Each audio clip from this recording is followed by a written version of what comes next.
မပြတ်မချင်းကတော့ right person ပဲလေပြတ်သွားမှသာငါ wrong person နဲ့တွေ့ခဲ့ပြီပေါ့ဟုတ်တယ်ငြိမ်ပါလေရတော့မယ်လေအသက်ကအခု32ပြည့်ပြီးသွားပြီ33ထဲမှာဆိုတော့ဒါ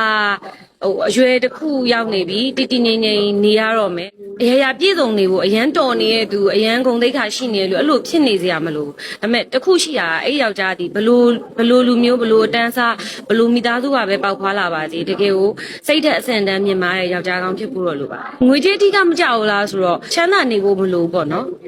ပုံမှန်လေးကိုယ်တိုင်အဲ့လိုမျိုးကိုယ်တိုင်လောက်ငါပျော်ရွှင်ရွှင်နေထိုင်ရတယ်ဆိုရက်ဘဝမျိုးပေါ့ဟုတ်အော်မီးရတာပဲစိတ်တာပေါ့ဘယ်တော့ရှိရနေပြေးချင်မှလဲမောတာပေါ့အသင့်တင်တော့ရှိရမှာပေါ့နော်ဘာလို့လဲဆိုတော့တိတ်ကြရလေကိုချစ်သွားဖို့ဆိုတော့ဒီယောက်ျားလေးကတော့နည်းနည်းတော့ချောနေမှရအောင်မှာပေါ့မဟုတ်လုံးဝမချောဘူးဆိုတော့ပဲဟာညင်ချစ်သွားတော့မဖြစ်နိုင်တော့ဘူးလေနော်